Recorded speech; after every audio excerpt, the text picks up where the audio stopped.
Hello दोस्तों, आज पहली बार कुछ नया ट्राई करने लगे हैं हम अपने चैनल फर्स्ट एम्पायर पे। कोशिश है इस चैनल की कि क्रिकेट की बहुत बारीकियां, बहुत नई नई चीज़ें आप तक पहुंचाएं। अब तक हमने पॉडकास्टिंग की है, उनसे रील्स बनी है, बहुत कुछ हुआ है, बट इस तरह का मोनोलॉग हमने वीडियो पहले कभी शूट नहीं किया। तो कोशिश थी कि ट्राई करें ताकि बहुत सारी इंटरेस्टिंग क्रिकेट की स्टोरीज हम थोड़ा फोकस्ड वे में आप तक लेके आ सकें। अभी रिसेंटली एक वीडियो देखा जहाँ पे इंडिया के एक बहुत बेहतरीन लेफ्ट हैंड प्लेयर जिनका नाम विनोद काम्बली है, उन्हें बहुत आप कहेंगे बहुत ही दयनीय सिचुएशन में हमने देखा, जो हम चाहते नहीं उनको हम देखें। वो अपने आप को संभाल नहीं पा रहे थे, लोगों को उनको अपनी बाइक से उठा के लेके आके जाना पड़ा, और बहुत सारे कमेंट्स हैं, काफ़ी कुछ उसके बारे में बात हो रही है कि मे बी सचिन तेंदुलकर को उनकी मदद करनी चाहिए, शायद सचिन ने उन्हें उतना सपोर्ट नहीं किया, बहुत कुछ हुआ। तो मुझे लगा कि थोड़ी सी उनकी जर्नी के ऊपर लाइट डालते हैं, देखते हैं कि कैसा रहा है सचिन तेंदुलकर और विनोद काम्बली का बॉन्ड, और कहाँ उनके रास्ते मिले और कहाँ उनके रास्ते अल्टीमेटली जाके अलग हो गए। तो अगर आपने इस चैनल को अभी तक सब्सक्राइब नहीं किया तो प्लीज़ करिए, बिकॉज हमारी कोशिश है कि और लोगों तक हम क्रिकेट की ट्रू सेंस को पहुंचाएं। आपका होस्ट दीपक अब अपनी इस छोटी सी जर्नी का आज स्टार्ट करता है, जहाँ पे हम इस तरह के मोनोलॉग वीडियोस को चाहते हैं फ्यूचर में और लेके आ पाएँ। स्टार्ट करते हैं बहुत अर्ली एज से, जहाँ 1983 वर्ल्ड कप से इंस्पायर होकर सचिन ने सोचा कि अब मैं क्रिकेट को अपना करियर बनाऊंगा, और एक बहुत ही प्रसिद्ध कोच रमाकांत आचरेकर के वो शिष्य बने। उन्हीं फेमस कोच के एक और शिष्य थे जिनका नाम था विनोद काम्बली। स्टार्टिंग से दोनों ने क्रिकेट अपने साथ खेली। विनोद काम्बली थोड़े से एज में उनसे बड़े थे, और बट एक ही लीग में वो खेले। स्कूल क्रिकेट में बहुत सारे रिकॉर्ड्स उनके नाम पे हैं। एक बहुत फेमस पार्टनरशिप शायद आपको याद हो, जहाँ पे वो बैट करते रहे और उनका कोच बाउंड्री के बाहर से उनको बोलते रहे कि आप आ जाइए बाहर, और वो आए ही नहीं। और नेक्स्ट इन लाइन जो बैट करने वाले थे वो फीमेल क्रिकेट के जो इस टाइम कोच हैं अमोल मुजुमदार, वो थे। तो इस तरह की उनकी जर्नी शुरू हुई। बट जितना मैंने उनके बारे में पढ़ा है और उनके क्लोज सर्कल में लोगों से सुना है, वो कभी भी दोनों बहुत क्लोज फ्रेंड्स नहीं थे। उनकी गेम बहुत क्लोजली ऑब्जर्व हुई है। उस पार्टनरशिप के कारण शायद लोग ज़्यादा बात करते हैं, बिकॉज काफ़ी सारी सिमिलैरिटीज़ हैं, but they both come from very different backgrounds.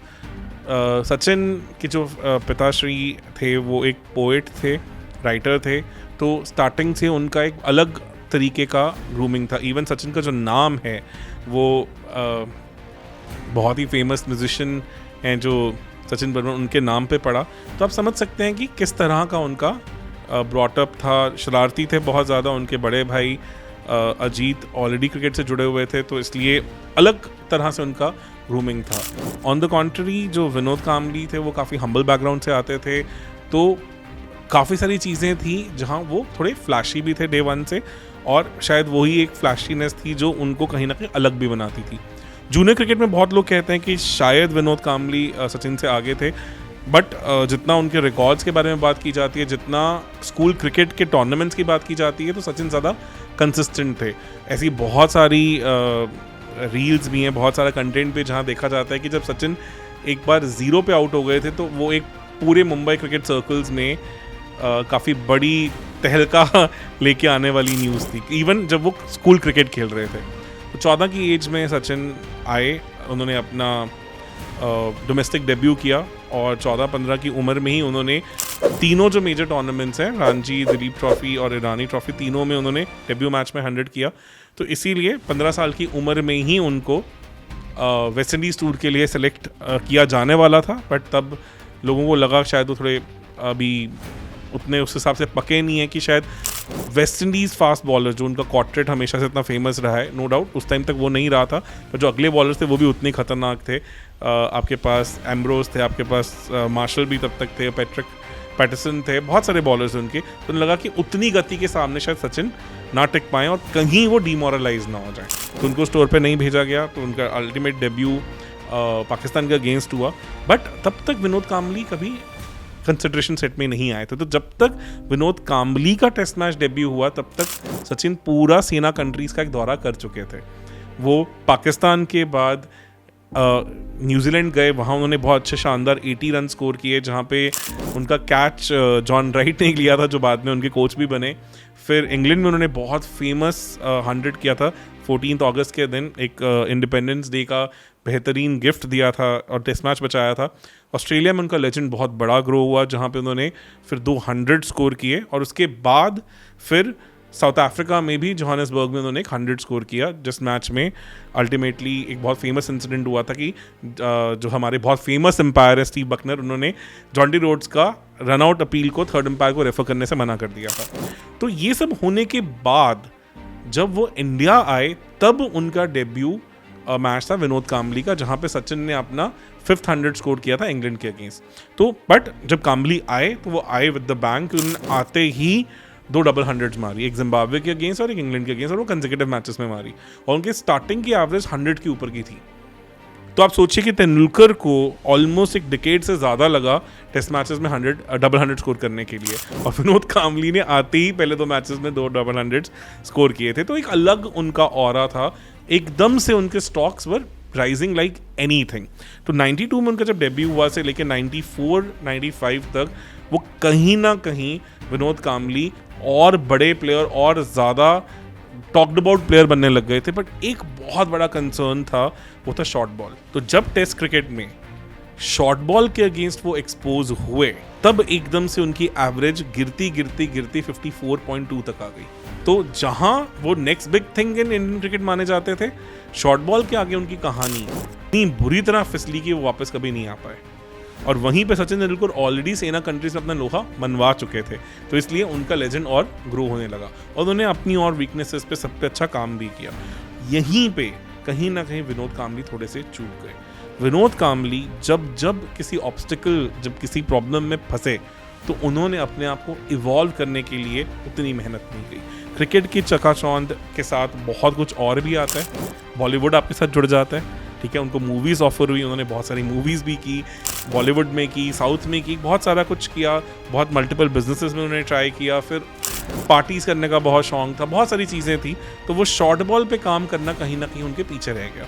और फिर उनको एक और थोड़ी सी प्रॉब्लम थी कि वो शफल बहुत करते थे, तो कहीं ना कहीं उनका वो शफल और शॉर्ट बॉल फास्ट बॉलर्स ने एक्सपोज करना शुरू कर दिया। स्पिन के वो हमेशा से बहुत बेहतरीन प्लेयर थे, शायद कुछ मायने में सचिन से भी आगे। इवन अगर आप ईडन गार्डन्स में वो सेमीफाइनल की इनिंग्स देख लें, उसका वीडियो भी आपको नेट पे मिल जाएगा, तो आपको क्लियरली दिखेगा कि वो स्पिन को जिस तरह से खेलते थे शायद इंडियन क्रिकेट में कोई खेलता था। और शेन वॉर्न को बुरी तरह से पीटने वाले सचिन से भी पहले वो थे, जिन्होंने एक ओवर में उन्होंने 20 से ऊपर रन शेन वॉर्न के अगेंस्ट स्कोर किए थे। तो स्टार्ट बहुत अच्छा था, स्पिनर के खतरनाक प्लेयर, एक टाइम पे उनका कंपैरिजन ब्रेन लारा के साथ भी होता था। बट जहां फास्ट बॉलिंग के अगेंस्ट शॉर्ट बॉल और शफलिंग अक्रॉस द विकेट की वीकनेसेस उनकी आइडेंटिफाई हुई, वहां वो अपने आप को इवॉल्व नहीं कर पाए, अपनी गेम पे उतना काम नहीं कर पाए, और कहीं ना कहीं जो गेम के साथ जुड़ी और चकाचौंध होती है उसमें वो बहने शुरू हो गए और अपने आप को कभी वापस खींच नहीं पाए। वहीं पे सचिन तेंदुलकर ने हर दिन, हर रात, हर एक पल सिर्फ क्रिकेट को दिया। उन्होंने अपने हर माइन्यूट से माइन्यूट चीज़ पे काम किया। तो सबसे बड़ी बात क्या होती है क्रिकेट में, कंसिस्टेंसी क्यों मैटर करती है। सचिन शायद ब्रेन लारा की तरह 10 में से 9.9 वाला सीजन ज़्यादा नहीं निकाल पाए, but Sachin through out his career 9.6, 9.7 वाले प्लेयर बन के रहे, और ये 20, 22, 23 साल के लिए करना इतना आसान नहीं होता। तो शायद विनोद कांबली ने एक टाइम पे 10 आउट ऑफ 10 भी किया, बट वो उसके बाद जिस तरह से डिप हुए कभी वापस नहीं आ पाए। और इंडियन क्रिकेट का एक और बहुत बड़ा उसके बाद एवोल्यूशन हुआ कि 2-3 ऐसे प्लेयर्स आए जिन्होंने कहीं ना कहीं मिडिल ऑर्डर को बिल्कुल जकड़ के रख दिया। उनमें से एक लेफ्ट हैंडर विनोद कांबली के जैसे ही सौरव गांगुली भी थे। इनिशियली उन्हें भी शॉर्ट बॉल से प्रॉब्लम थी, तो उन्होंने कहीं ना कहीं उसका तरीका ढूंढा। साउथ अफ्रीका में जाके उन्होंने अपर कट्स खेलने शुरू किए। इनफैक्ट सचिन से पहले उन्होंने 2001 की वनडे सीरीज में स्टेप डाउन करके अपर कट्स खेलने शुरू किए थे। काफ़ी जगहों पे उन्होंने अपने ऊपर काम किया। फिर राहुल द्रविड़, वॉल कहलाने वाले हमारे प्लेयर, डेफिनेटली उनकी टेक्निक में मुझे नहीं लगता शायद कभी भी कोई फ्लॉ था। द्रविड़, लक्ष्मण और गांगुली के आने के बाद कहीं ना कहीं उस मिडिल ऑर्डर में हमारे विनोद कांबली की जगह बन ही नहीं पाई।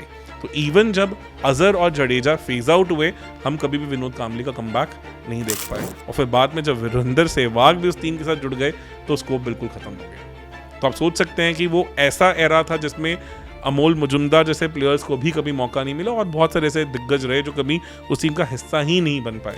तो विनोद कांबली ने 2004 में ही 32 साल की उम्र में डोमेस्टिक क्रिकेट को भी अलविदा कह दिया था। और ऐसा नहीं था, इवन उनके लास्ट के कुछ मैचेस में, लास्ट के सीजन में भी उनकी 40 तक की एवरेज थी, बट उनके करियर एवरेज से वो कहीं ना कहीं नीचे जाती जा रही थी। तो ऐसा मैं नहीं कहूँगा कि वो सचिन के बेस्ट फ्रेंड थे, क्लोज फ्रेंड सर्कल में शायद नहीं थे, और उनका लाइफस्टाइल, पर्सनालिटीज बहुत डिफरेंट थी।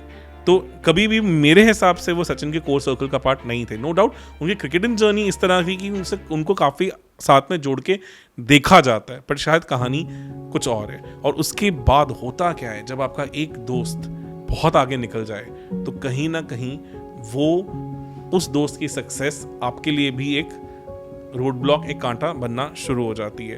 कुछ ऐसे टेली सीरीज थी, कुछ ऐसे रियलिटी शोज थे, जैसे कि उसमें से एक सच का सामना था जहाँ पे विनोद कांबली आए और उन्होंने कहीं ना कहीं कुछ ऐसा कह दिया, बोल दिया, जो मुझे लगता है कि उनके सचिन के साथ रिलेशनशिप के लिए बिल्कुल भी अच्छा नहीं रहा। उसके बाद भी सचिन ने कुछ कुछ जगहों पे उनकी कोशिश की है मदद करने की, उनको एक दो जगह पे कोचिंग रोल्स में भी इंट्रोड्यूस करवाया, बट विनोद कांबली तब तक हैबिचुअल ड्रिंकर बन चुके थे, जिसके चलते कहीं ना कहीं वो उन अपॉर्चुनिटीज़ को भी मैक्सिमाइज नहीं कर पाए।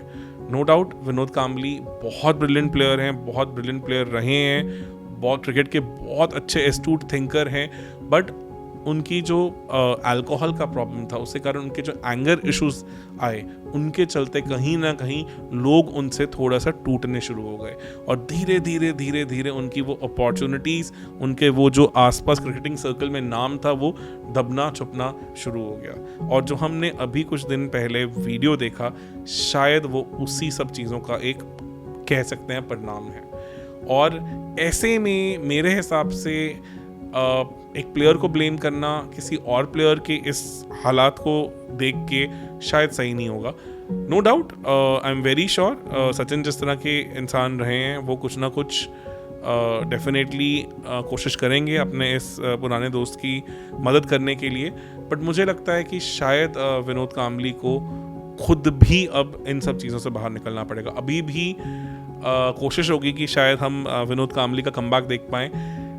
बॉलीवुड में अगर मुझे कोई दिखता है जिनसे मैं कंपेयर कर सकता हूँ उनकी जर्नी को, तो वो काफ़ी हद तक मुझे बहुत बड़े सुपरस्टार गोविंदा दिखते हैं, जो कहीं ना कहीं अपनी सक्सेस के बाद, एक दशक, पूरे एक डिकेड की सक्सेस के बाद, अपने इनडिसिप्लिन के कारण कहीं ना कहीं थोड़े लोगों की नज़रों से बाहर जाने शुरू हो गए। काफ़ी सारे डायरेक्टर्स उनके साथ काम करना चाहते थे, पर उनके इनडिसिप्लिन को देख के वो ऑप्ट आउट करने लग गए और धीरे धीरे धीरे उनकी भी ऐसी अपॉर्चुनिटीज़ ख़त्म हो गई।